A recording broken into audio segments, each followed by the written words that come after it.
کہ اگر باہر کے لوگ آ کر یہی کہیں تو حضور صلی اللہ علیہ وسلم کی سچائی میں کوئی شک نہیں۔ اب جو باہر سے آیا، جب کبھی آیا، جس طرف سے آیا، ہر ایک نے اس کی شہادت دی کہ ہم نے اپنی آنکھوں سے دیکھا ہے۔ اس شہادت پر کچھ لوگوں نے اس معجزے کا یقین کر لیا، مگر کفار کی اکثریت پھر بھی انکار پر اڑی رہی۔ ناظرین گرامی، ڈاکٹر زغول یہ واقعہ سنا ہی رہے تھے کہ اسی دوران ایک برطانوی مسلم نوجوان کھڑا ہوا اور اپنا تعارف کراتے ہوئے کہا کہ میرا نام داؤد موسیٰ ہے، میں اسلامی پارٹی برطانیہ کا صدر ہوں۔ وہ اپنی بات جاری رکھتے ہوئے بولا کہ سر، اگر آپ اجازت دیں تو اس موضوع کے متعلق میں بھی کچھ عرض کرنا چاہتا ہوں۔ میں نے کہا کہ ٹھیک ہے، تم بات کر سکتے ہو۔ اس نے اپنی بات کو آگے بڑھاتے ہوئے کہا کہ اسلام قبول کرنے سے پہلے جب میں مختلف مذاہب کی تحقیق کر رہا تھا تو ایک مسلمان دوست نے مجھے قرآن شریف کی انگلش تفسیر پیش کی۔ میں نے اس کا شکریہ ادا کیا اور اس کے گھر سے لے آیا۔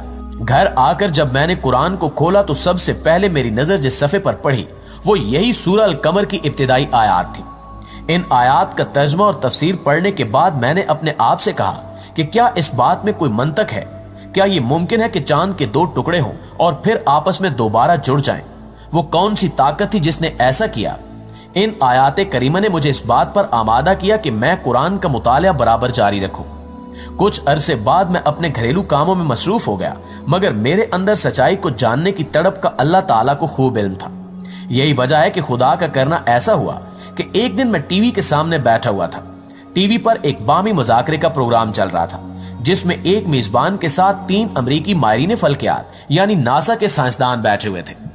ٹی وی شو کا میزبان سائنسدانوں پر الزامات لگا رہا تھا کہ اس وقت جب زمین پر بھوک، افلاس، بیماری اور جہالت نے ڈیرے ڈالے ہوئے ہیں، آپ لوگ بلا مقصد خلا میں دورے کرتے پھر رہے ہیں۔ جتنا روپیہ آپ خلائی تحقیق پر خرچ کر رہے ہیں، اگر وہ زمین پر خرچ کیا جائے تو کچھ اچھے منصوبے بنا کر لوگوں کی حالت کو بہتر بنایا جا سکتا ہے۔ اس برطانوی مسلم نوجوان داؤد موسیٰ نے بات جاری رکھتے ہوئے مزید بتایا کہ بحث میں حصہ لیتے ہوئے اور اپنے کام کا دفاع کرتے ہوئے ان تینوں سائنسدانوں کا کہنا تھا کہ یہ خلائی ٹیکنالوجی زندگی کے مختلف شعبوں، ادویات، صنعت اور زراعت کو وسیع پیمانے پر ترقی دینے میں استعمال ہوتی ہے۔ ہم سرمایہ کو ضائع نہیں کر رہے، بلکہ اس سے ایک انتہائی جدید ٹیکنالوجی کو فروغ دینے میں مدد مل رہی ہے۔ جب انہوں نے بتایا کہ چاند کے سفر پر آنے جانے کے انتظامات پر $1 خرب خرچ آتا ہے تو ٹی وی میزبان نے چیختے ہوئے کہا کہ یہ کیسا فضول پن ہے۔ ایک امریکی جھنڈے کو چاند پر لگانے کے لیے $1 خرب خرچ کرنا کہاں کی عقل مندی ہے؟ سائنسدانوں نے جواباً کہا کہ نہیں، ہم چاند پر اس لیے نہیں گئے کہ ہم وہاں جھنڈا گاڑ سکیں، بلکہ ہمارا مقصد چاند کی بناوٹ کا جائزہ لینا تھا۔ دراصل ہم نے چاند پر ایک ایسی دریافت کی ہے جس کا لوگوں کو یقین دلانے کے لیے ہمیں اس سے دوگنی رقم بھی خرچ کرنا پڑ سکتی ہے، مگر تاحال لوگ اس بات کو نہ مانتے ہیں اور نہ کبھی مانیں گے۔ میزبان نے پوچھا کہ وہ دریافت کیا ہے۔ انہوں نے جواب دیتے ہوئے کہا کہ ایک دن چاند کے 2 ٹکڑے ہوئے تھے اور پھر یہ دوبارہ آپس میں مل گئے۔ میزبان نے پوچھا کہ آپ نے یہ چیز کس طرح محسوس کی؟ انہوں نے کہا کہ ہم نے تبدیل شدہ چٹانوں کی ایک ایسی پٹی وہاں دیکھی ہے کہ جس نے چاند کو اس کی سطح سے مرکز تک اور پھر مرکز سے اس کی دوسری سطح تک کو کاٹا ہوا ہے۔ انہوں نے مزید کہا کہ ہم نے اس بات کا تذکرہ ارضیاتی ماہرین سے بھی کیا ہے۔ ان کی رائے کے مطابق ایسا ہرگز اس وقت تک نہیں ہو سکتا جب تک ماضی میں کسی دن چاند کے 2 ٹکڑے ہوئے ہوں اور پھر دوبارہ آپس میں جڑ بھی گئے ہوں۔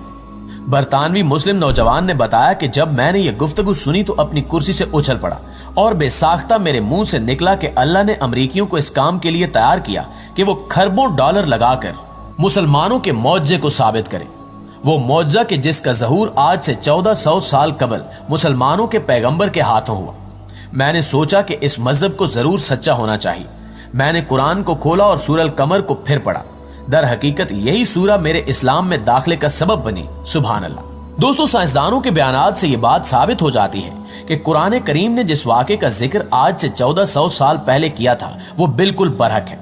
یہ نہ صرف قرآن مجید کی سچائی کی ایک عظیم الشان دلیل ہے، بلکہ یہ ہمارے پیارے نبی امام الانبیاء صلی اللہ علیہ وآلہ وسلم کی رسالت کی بھی لاریب گواہی ہے۔ دعا ہے کہ اللہ تعالی ہمارے ایمان کو اکمل و کامل کرے اور ہمیں قرآن و حدیث کے مطابق اپنے اعمال کو سنوارنے کی توفیق عطا فرمائے۔ آمین ثم آمین۔